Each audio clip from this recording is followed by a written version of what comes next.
Amigos, ¿cómo están ustedes? Muy buenas noches, muy buen domingo. Ojalá hayan tenido muy buen fin de semana. Esto es Efecto Financiero y un servidor, Efraín Flores. A nombre de todo el equipo que hace posible este programa, les saluda aquí desde el piso de remates de la Bolsa Mexicana de Valores. Tenemos un programa para ustedes francamente interesante el día de hoy. Vamos a comenzar con un comentario editorial del doctor Rogelio Ramírez de la O, director general de Ecanal, sobre la situación económica de nuestro país. Muy interesante los puntos de vista, por demás decirlo, del doctor Rogelio Ramírez de la O. Después tendremos una entrevista con un artista plástico interesantísimo. Él es portugués, habla extraordinariamente bien el español, el castellano. Juliao Sarmento, que está haciendo una exposición en el Museo de Arte Carrillo Gil.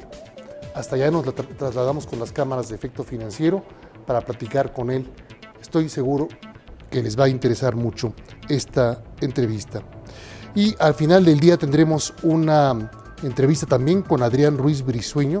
Él es el director general de la Cruz Roja Mexicana, y con la licenciada Paola Flores, gerente de marca de Bayer México, sobre toda la campaña de donativos de la Cruz Roja Mexicana 2013.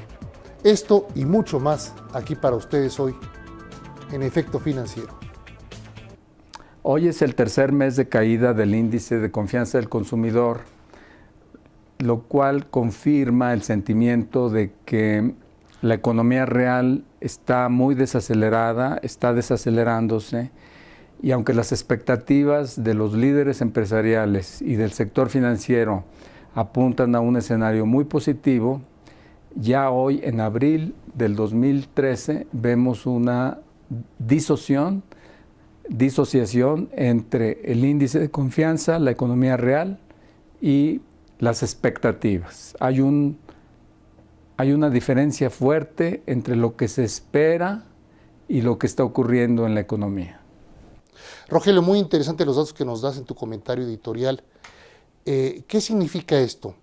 ¿Hay una desconfianza también del sector empresarial o una decepción de lo que está ocurriendo en materia económica en cuanto al actuar del gobierno federal?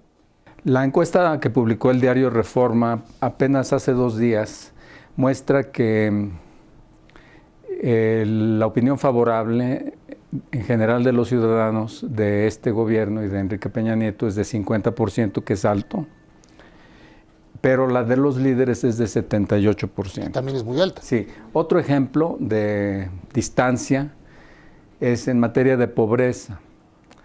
La de los ciudadanos baja a 40% favorable y la de los líderes a 33%.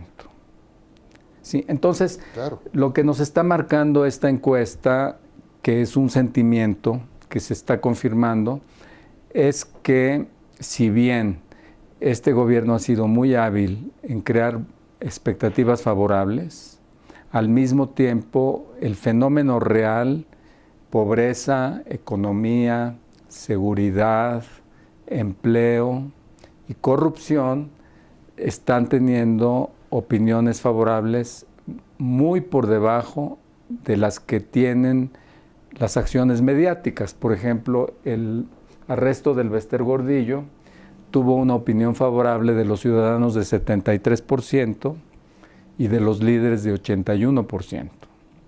Pero entonces hay una diferencia entre las acciones con efecto mediático y el día con día de los ciudadanos. Ahora, el día con día se entiende perfectamente porque mucha gente está viviendo al día con día. Pero no es mucho pedirle a un gobierno entrante que en 5 meses se empiecen a notar cambios drásticos importantes de giro en comparación con la administración anterior. Sí y no. En realidad ya casi van a cumplir 1 año porque hay que contar desde que ganaron la elección. Desde que Enrique Peña Nieto, dices tú, es sí. nombrado presidente electo. Sí, desde que ganó la elección en julio. Porque para efectos de la percepción pública, el eje central de atención del país y las expectativas de los ciudadanos y de los líderes comienza con ese personaje que es el presidente. aunque no tome posesión, tiene 6 meses para organizar un gobierno, para dar señales, para hacer los pactos, para hacer los avances. Y hoy en día estamos en abril y no hay un proyecto de reforma fiscal, no hay un proyecto de reforma energética. Y estos son los dos ejes sobre los cuales se está moviendo favorablemente la opinión de los líderes y también de los medios internacionales que están esperando mucho. Entonces me parece que hay pues una expectativa muy alta, que sería una pena que se quedara demasiado adelantada con respecto a los hechos que se están retrasando. Claro, y entonces la economía pasillo, ¿no? La economía de la rumorología se empieza a combinar con los hechos reales de la economía y empieza a poner nervioso al empresariado, a la población en general, más los resultados de que la población sigue teniendo, por supuesto, bajos ingresos, bajo poder adquisitivo, que además ya lo han manifestado, por ejemplo, sectores como el sector comercial, ¿no? Menudeo, donde también han bajado algunos de los indicadores de consumo por parte de la población. Bueno, yo acabo de ver una estadística que nos dice mucho sobre la capacidad de consumo, y es que solo el 18% de la población va al cine, que por cierto es muy caro, pero entonces solo el 18% puede pagar esos precios. Entonces estamos en realidad viviendo una economía en desaceleración que no es culpa del gobierno, sino que Estados Unidos está entrando en una etapa de muy bajo crecimiento. La desaceleración comenzó en el segundo semestre del año pasado, pero en este primer trimestre está muy marcada. Y este primer trimestre ya es de este gobierno, ¿sí? Entonces, la trampa de esperar demasiado implica el riesgo de que si la economía real se rezaga mucho, se desacelera mucho, entonces después es muy difícil vender proyectos que de por sí pueden ser difíciles, como por ejemplo el IVA de medicinas y alimentos. ¿Tú cómo ves eso? ¿Cómo ves específicamente la reforma fiscal?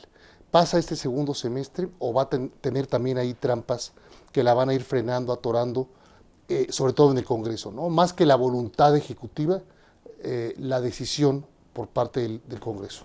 Bueno, desde el punto de vista del gobierno y de las promesas que hizo, sobre todo al medio internacional, la reforma fiscal consistente, entre otros, en el IVA de medicinas y alimentos, debe de pasar.